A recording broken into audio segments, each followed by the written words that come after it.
Hello viewers, I doctor S B K Lal welcome you all in my YouTube channel. मेरे YouTube channel में आपका बहुत बहुत स्वागत है। ये वीडियो पोलिस लेखिका के बारे में है जिनका नाम है ओल्गा टोकाचुर्क। तो ओल्गा टोकाचुर्क ने मनोविज्ञान का अध्ययन किया था विश्वविद्यालय में। वार्सो विश्वविद्यालय से मनोविज्ञान की पढ़ाई की थी और उनके लेखन में हम मनोविज्ञान का झलक देख सकते हैं। उन्होंने मनोचिकित्सक के रूप में भी कार्य किया था। तो ये नोबेल प्राइज विजेता लेखिका हैं। तो इनके बारे में जानने को बहुत दिलचस्प है और ये बेसिक टूल्स के रूप में एआई के प्रयोग की हिमायती हैं, या कम से कम उसको अलाउड मानती हैं, लेकिन मुख्य रूप से एआई के द्वारा रचना करने का विरोधी हैं। तो इनके विचार को भी जानेंगे। तो ओल्गा टोकाचुर्क जो हैं, उनके कहानियों का संग्रह बहुत बेजोड़ है। यह जो इनकी कहानियों का संग्रह है उसमें आपको मिलेगा वास्तविकता, इतिहास और मानवीय चेतना के बीच जटिल संबंध। इसके साथ ही उनके काम को समझने के लिए हम उनके जीवन और पृष्ठभूमि पर विचार करें तो काफ़ी कुछ समझ में आता है। उनका जन्म 29 जनवरी 1962 को पोलैंड के सुलेचो में हुआ था और उन्होंने मनोविज्ञान वार्सो विश्वविद्यालय से मनोविज्ञान में पढ़ाई की थी। उनका कुछ समय मनोचिकित्सक के रूप में भी बीता था। उन्होंने मनोचिकित्सक के रूप में लोगों के मानसिक स्वास्थ्य को परखने का मौका मिला और मानसिक स्वास्थ्य को सुदृढ़ करने में भी उनकी भूमिका रही।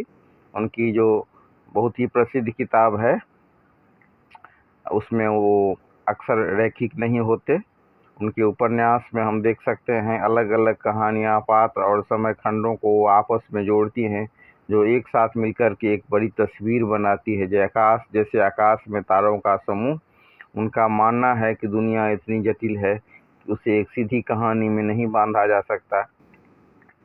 उनकी कृतियों ने उन्हें विश्व में ऊंचाई प्रदान की और विश्व साहित्य में उनके कृतियों से एक नया आयाम मिला। एक रचना है फ्लाइट्स। यह पुस्तक यात्रा के दर्शन पर आधारित है। यह मनुष्य की गतिशीलता और शरीर के साथ हमारे जटिल संबंधों को उजागर करती है। इसके आधुनिक यात्री और ऐतिहासिक पात्रों को हम देख सकते हैं। इन्हीं के बीच इनकी कहानियाँ बिखरी हुई है जो एक दूसरे को जोड़ती है। फिर एक किताब है द बुक्स ऑफ जैकब। यह उनका महत्वाकांक्षी उपन्यास माना जाता है और 18वीं सदी के एक रहस्यमय धार्मिक नेता जैकब फ्रैंक के जीवन पर आधारित है। यह उपन्यास मध्य यूरोप के इतिहास, धर्म, संस्कृति और सीमाओं के परिवर्तन को एक महाकाव्य की तरह पेश करता है। तो इसमें हम देख सकते हैं इनके किताब में हम जहाँ एक तो और हमको मनोवैज्ञानिक पहलू मिलेगा, वहीं इतिहास को ही परखने का मौका मिलेगा और इतिहास में मनोविज्ञान में क्या संबंध है उसकी बड़ी एक पतली सी रेखा खींची है इन्होंने अपने उपन्यास के माध्यम में। जो कोई धार्मिक नेता कैसे धार्मिक बनता है और धार्मिक ही नेता क्यों बनता है, उसके मनोविज्ञान में क्या चल रहा होता है, जीवन का लक्ष्य क्या है और जीवन में जो कोई आदमी महान बनता है उसकी महत्वाकांक्षा क्या होती है, फिर महत्वाकांक्षा का पराजय कैसे होता है।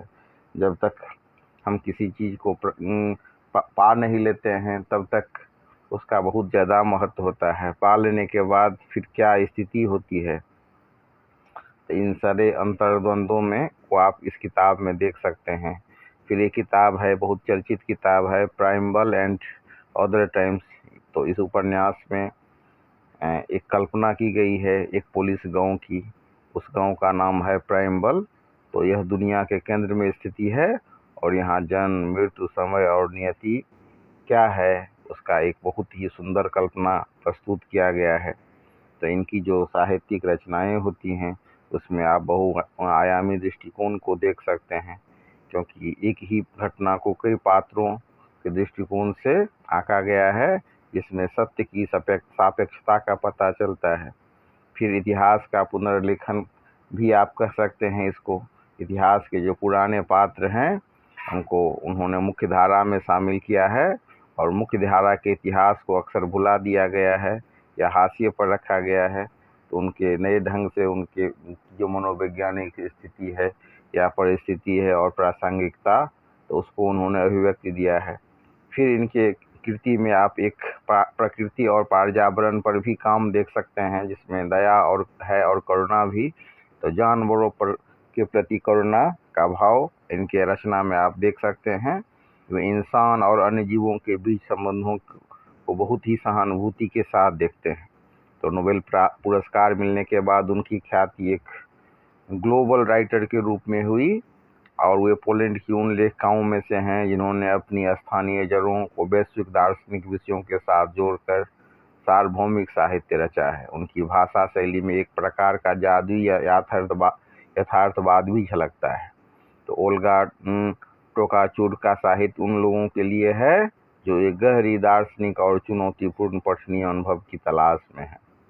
वे दुनिया को एक स्थिर वस्तु के रूप में नहीं, बल्कि एक निरंतर बढ़ने वाली और बदलती हुई प्रक्रिया के रूप में देखती हैं। अगर हम और दूसरे पहलू सब को आकलन करें तो हम देख सकते हैं कि एआई पर भी इनका बहुत अच्छा विचार रहा है। वो मानते हैं कि प्रारंभ बेसिक टूल के रूप में इसका आप प्रयोग कर लीजिए, लेकिन मतलब पूरा अगर आप रचना करते हैं तो एआई का जो पैटर्न होता है उससे आप पकड़ा भी सकते हैं और आपकी सृजनशीलता भी कुंठित होगी। तो हम देख सकते हैं कि एक बहुत बड़ा प्रायोगिक वर्ग है, कुछ युवा और समकालीन लेखक एआई को एक उपकरण की तरह देख रहे हैं जिसका उपयोग किया जा सकता है प्रयोग करने के लिए। और इसमें मुख्य धारा का लेखन करने वाले लोग एआई जनित साहित्य को कला मानने से इनकार करते हैं, जिसमें ओल्गा भी हैं। एआई अक्सर अंग्रेजी के व्याकरणिक और सांस्कृतिक चश्मे से अनुवाद करता है। यदि भारतीय लेखक एआई पर अत्यधिक निर्भर होते हैं तो हिंदी या अन्य भारतीय भाषाओं का अपना जो सुगंध है वो खो जाएगा, चूक जाएगा। ऐसे ही विचार ओल्गा भी रखती हैं। ओल्गा के सामने में अगर हम बात करें तो वो मतलब मानवीय संवेदना को उकेरती